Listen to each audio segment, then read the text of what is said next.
ସହିତ ପାପୀ ପରିତ୍ରାଣ ପାଏ। ମଣିଷ ଯେତେବେଳେ ବଞ୍ଚିବା ବଢିବାଟା ତାର ବ୍ୟାହତ ହେଇଯାଏ। କଥା କହି ସେ ଶିଖେ ନା। ଖାଦ୍ୟ ତାର ଆଜି ଅଖାଦ୍ୟକୁ ଖାଦ୍ୟ ବାଛି ଦେଇଛି। ଯୋଉ ପୋଷାକ ପରିଚ୍ଛଦ, ତାର ଯୋଉ ବ୍ୟବହାର, ତାର ବ୍ୟକ୍ତିଗତ ଜୀବନ, ତାର ଦାମ୍ପତ୍ୟ ଜୀବନ, ତାର ପରିବାର ଜୀବନ, ତାର ସମାଜ ଜୀବନ, ତାର ରାଷ୍ଟ୍ରୀୟ ଜୀବନ, ତାର ଧର୍ମନୀତି, ତାର କୃଷି ନୀତି, ତାର ଶିଳ୍ପ ନୀତି, ତାର ସମାଜ ବିଧାନ ସବୁ ବିକୃତ ହେଇଯାଇଛି। এই অবস্থা ভিতরে মানুষের বঞ্চিবার স্বাদ পাওনে, বঞ্চিবার রাহা পাওনে। ঠাকুর আসিকি মানুষকে বঞ্চিবার কথা কইবে। বঞ্চিবা পড়িবার মর্ম যাহা ঠিকই তার ধর্মটা। ধর্ম মন্দির নুহে, মসজিদ নুহে, মঠ নুহে, মানে যার যজ্ঞ নুহে, এগুলো অনুষ্ঠান। ধর্ম হচ্ছে বঞ্চিবা পড়িবা। বাঁচতে নরে যা যা লাগে তাকেই ধর্ম থাকে। মানে বঞ্চিবা কম দরকার, খাদ্য দরকার। আজ খাদ্য ଅଛି, আজ বিষ খাদ্য আমি ସମସ୍ତେ ଖାଉଛୁ। ମାକୁ କରୁଛୁ ବିଷ, ଖାଦ୍ୟକୁ କରୁଛୁ ବିଷ, ଆଜି ଆମର ମନ ବିଷ, ଭାଷା ବିଷ, ପରିବାର ଭିତରେ ଶାନ୍ତି ନାହିଁ, ଆଜି ବିଷ ଭରିଯାଇଛି। ଆଜି ମଣିଷ ଭିତରେ ଅପୂର୍ବ ଏକ ସମ୍ଭାବନା ଥାଇକି ମଧ୍ୟ ଆଜି ମଣିଷ ନିଜକୁ ନିଜର ପରିଚୟ ଆଜି ପାଉନାହିଁ। ହଜି ଯାଇ ତାର ପରିଚୟ। ମୁଁ ମୋର ପରିଚୟ କଣ? ଆପଣମାନେ ଜାଣନ୍ତି କି ପରିଚୟ ସେ ପରିଚିତ ହଉଛି। ସେଇଟା ମୋର ପରିଚୟ। ମୋର ପରିଚୟ ମୁଁ ପରମ ପିତାର ସନ୍ତାନ। God has created a man after his own image. ତାଙ୍କର ପ୍ରତିକୃତି ମଣିଷକୁ ତିଆରି କରିଛି। ଆଜି ମଣିଷ ଆଜି ଅମଣିଷ ହୋଇଯାଇଛି। ଠାକୁର ମଣିଷର ସଂଜ୍ଞା ଦେଇଛନ୍ତି। ନିଷ୍ଠାନି ପ୍ରଭୁ ଚର୍ଚ୍ଚାରେ ଭଗର ଦୀପ୍ତ ଯିଏ, ଭଗବାନ ତାର ହୃଦୟ ବନ୍ଧା, ଧନ୍ୟ ମଣିଷ ଯିଏ। ମଣିଷ କିଏ? ତା ହୃଦୟରେ ଭଗବାନ ବନ୍ଧା ହେଇଛନ୍ତି।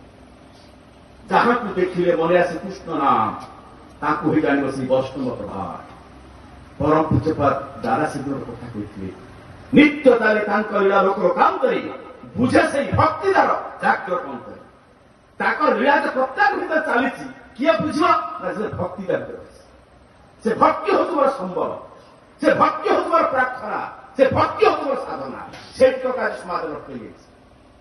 ଭକ୍ତିର ଗାଢ଼ତ୍ୱଟା ହଉଛି ପ୍ରେମ। ଆଉ ଭକ୍ତି ଦ୍ୱାରା ପ୍ରେମ ଆସିବ କୋଉଠି? ଆରେ ବାପାକୁ ତ ମୁଁ ପ୍ରଣାମ କରେ ନା, ସ୍ତ୍ରୀ ତାର ସ୍ୱାମୀକୁ ମୁଁ ପ୍ରଣାମ କରେ ନା, ବଡ ଭାଇ ସାନ ଭାଇ ମିଶି ରହିବାକୁ ପ୍ରସ୍ତୁତ ନୁହେଁ। ବିଚ୍ଛିନ୍ନ ଜୀବନ, ଛନ୍ନହରା ଜୀବନ। ସେଇଥିପାଇଁ ସେ ଆସନ୍ତି। ଏ ଯୋଉ ବିକୃତ ଜୀବନ, ଧର୍ମ ଯେ ଗାଳି ହୁଏ, ତାର ଯେତେ କାରଣ ଅଛି, ତାର ମୁଖ୍ୟ କାରଣ ହଉଛି ବିକୃତ ପରିବେଶ।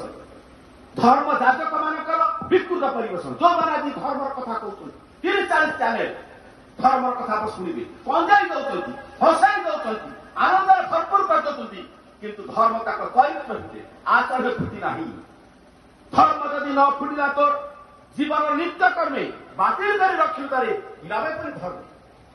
ଆଜି ତ ବିରାଟ ପରିବାର, ଆଉ ଯୋଉମାନଙ୍କ ଯାହା ତ ପାଦ ପିଠ ତଳେ ଅଛି, ଭଗବାନ କୀର୍ତ୍ତନ କରି ଆନନ୍ଦ ପାଉଛୁ। ଏ ଗୋଟେ ପରିବାର ଚିତ୍ର। ଆଜି ଭାଙ୍ଗି ଯାଇଛି ମୋର ପରିବାର, ଆଜି ଭାଙ୍ଗି ଯାଇଛି ମୋର ପରିବାର।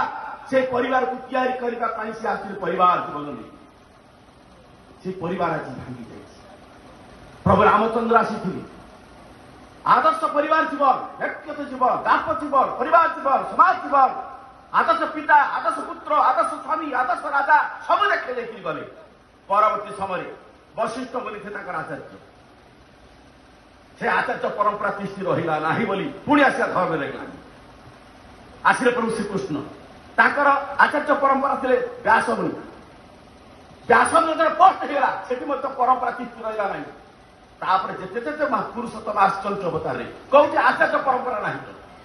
ଯୀଶୁଖ୍ରୀଷ୍ଟ ପାଖରେ ନାହିଁ, ମହମ୍ମଦଙ୍କ ପାଖରେ ନାହିଁ, ଯୋଉଠି ଯୋଉ ଦେଖିବେ ନାହିଁ। ଚୈତନ୍ୟ ମହାପ୍ରଭୁ ତ 14 ବର୍ଷ ବିଷ୍ଣୁପୁରକୁ ବାହା ହେଇକି ସନ୍ନ୍ୟାସ ନେଇଗଲେ, ତାଙ୍କର ସଂସାର ନାହିଁ, ଆଚାର୍ଯ୍ୟ ପରମ୍ପରା ନାହିଁ। ଶେଷରେ ନିତ୍ୟାନନ୍ଦ ମହାପ୍ରଭୁ ଯାହା ସଂସାର କରିବି